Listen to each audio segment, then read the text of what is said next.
Oke, di pembahasan kali ini kita bakal sedikit ubah cara pandang kita soal lumpur ikan. Ya, lumpur, biasanya kan kita anggap ini cuma kotoran, limbah, pokoknya masalah yang harus dibuang kan? Tapi coba bayangin gini, lumpur ini sebenarnya bukan limbah. Ini tuh kayak brankas rahasia yang terkunci rapat, isinya sumber daya berharga yang jumlahnya terbatas banget. Nah, hari ini kita bakal bongkar sains dan strategi gimana sih cara ngebuka brankas itu.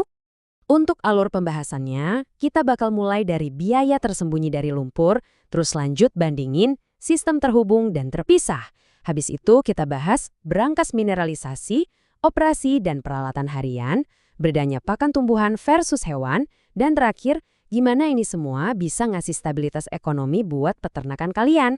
Oke, kita masuk ke bagian pertama, biaya tersembunyi dari lumpur. Mari kita lihat realita, gimana sih sistem tradisional biasa nangani beban nutrisi yang lumayan berat ini setiap harinya. Sering banget kan kita dengar klaim kalau aquaponik itu sistem siklus tertutup, sustainable banget gitu katanya. Tapi apa iya siklusnya benar-benar tertutup? Kalau faktanya sampai 50%, ya setengah dari pakan yang dimakan ikan, itu dikeluarin lagi sebagai limbah padat. Di sistem yang tradisional, kotoran ini tuh cuma disaring terus dibuang gitu aja ke saluran pembuangan. Praktisnya, kita tuh lagi buang separuh dari investasi nutrisi kita sendiri. Dan ngomong-ngomong soal investasi, pertaruhannya tinggi banget nih. Kalian tahu fosfor yang ditambang? Itu sumber daya esensial buat tanaman yang makin hari makin langka. Nah, harganya itu udah meroket sampai 800% cuma dalam 10 tahun terakhir. Bayangin aja. Dan fosfor super mahal inilah yang secara aktif kita buang begitu aja dalam bentuk lumpur ikan tadi. Bener-bener kayak buang uang ke selokan. Bagian kedua, sistem terhubung versus terpisah. Buat ngatasin masalah nutrisi yang kebuang tadi, kita emang harus merombak ulang gimana cara kita membangun arsitektur peternakan aquaponik kita. Coba kita bandingin, di sistem terhubung atau coupled system yang konvensional, kalian tuh selalu dipaksa kompromi soal kualitas air. Ya gimana enggak, ikan sama tanaman kan butuh pH dan suhu yang beda. Tapi kalau kita pakai sistem terpisah atau decoupled system, kita ngisolasi kedua lingkungan ini. Hasilnya, ikan dapat air yang emang sempurna buat mereka, dan tanaman dapat nutrisi maksimal. Nggak ada lagi tuh yang namanya saling ngalah. Bisa kita lihat di sini, lewat pendekatan decoupled multi-loop ini, sirkulasi airnya benar-benar beda total. Limbah ikan yang kaya nutrisi itu didorong terus maju ke arah tanaman. Terus, bukannya muter balik ngebalikin air bekas tanaman ke tangki ikan malah diisi ulang pakai air bersih yang baru. Nah, pemisahan jalur ini ngasih kita kebebasan buat ngatur pH air tanaman ke titik paling optimal, misalnya di 5,8 sampai 6,5. Tapi air di tangki ikan tetap aman dan ideal. Lanjut ke bagian ketiga, brankas mineralisasi. Nah, sekarang pertanyaannya, gimana sih caranya kita membuka molekul organik kompleks yang masih terkunci rapat di dalam lumpur yang udah dipisahkan tadi? Jawabannya ada di mineralisasi. Ini nih kunci buat ngebongkar brankasnya. Simpelnya, ini proses biologis di mana kita mempekerjakan bakteri buat memecah limbah padat. Proses pelindihan ini ngelepasin makronutrien krusial yang terperangkap di lumpur, kayak kalsium, kalium, sama fosfor. Bakteri-bakteri ini bakal ngerubah nutrisi itu jadi larut ke dalam bentuk ionik, jadi nutrisinya udah siap saji dan bisa langsung diserap sama akar tanaman. Tapi ada satu paradoks yang lumayan menarik nih. Bakteri atau mikroba kita itu paling aktif makan dan ngurangin materi organik kalau pH-nya netral, di angka 6-8. Tapi di sisi lain, buat memaksa lumpur ngelepasin fosfor dan kalsium secara maksimal, kita justru harus nurunin pH-nya sampai di bawah 6, harus asam.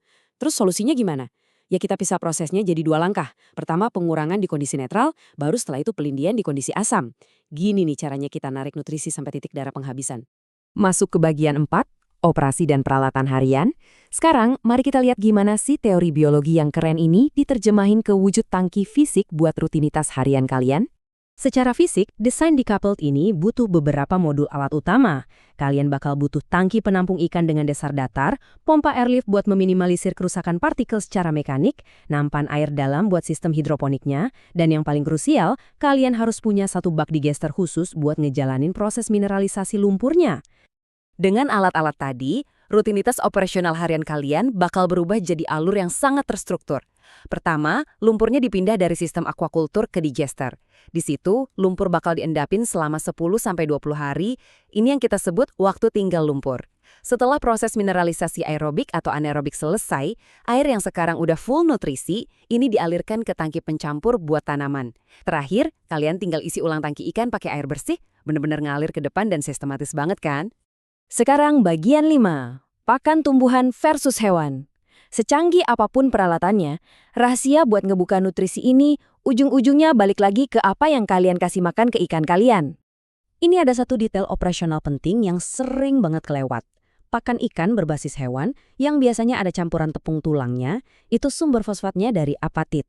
Nah, apatit ini gampang banget hancur dan ngelepasin fosfat waktu masuk ke digester yang asam tadi.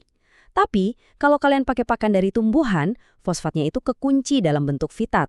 Fitat ini bandel banget, nggak mempan cuma pakai asam. Dia butuh langkah tambahan pakai enzim fitase biar bisa dipecah. Jadi, milih pakan ini bakal nentuin seberapa cepat tanaman kalian bisa menyerap makanannya. Bagian 6. Mencapai stabilitas ekonomi. Kita udah ngomongin soal mesin dan bakteri, tapi apa sih hubungannya kerumitan ini sama stabilitas ekonomi bisnis kalian? Coba pikirin, dengan ngelakuin mineralisasi langsung di lahan kalian tuh ibaratnya lagi bikin pabrik pupuk sendiri. Kalian bisa nyelamatin sampai 25% fosfor, kalium, dan kalsium yang tadinya pasti kebuang. Ini jelas bakal mangkas habis biaya buang limbah padat yang lumayan mahal. Dan yang paling penting, ini jadi pelindung buat farm kalian dari lonjakan harga pupuk global. Ingat kan harga yang naik sampai 800% tadi? Jadi, ngelihat sistem multiloop terpisah ini, kita dipaksa buat sadar satu hal yang penting banget. Limbah itu sebenarnya cuma sumber daya berharga yang belum kita tahu cara bukanya. Sekalinya kalian nemu kuncinya, kalian nggak bakal lagi ngelihat ini sebagai kotoran. Kalian lagi ngelihat sebuah pabrik pupuk mini yang mandiri. Nah, sebagai penutup, saya mau ninggalin satu pertanyaan buat kalian pikirin. Kalau ngelihat harga pupuk di luar sana yang makin gak masuk akal, apa iya kalian rela ngebiarin berangkas nutrisi bernilai jutaan rupiah yang udah ngalir di sistem kalian ini tetap terkunci? Pertanyaannya bukan lagi apakah kalian harus nangkap nutrisi ini, tapi kapan kalian mau mulainya? Terima kasih udah ngikutin sesi eksplorasi kita hari ini, dan selamat berinovasi.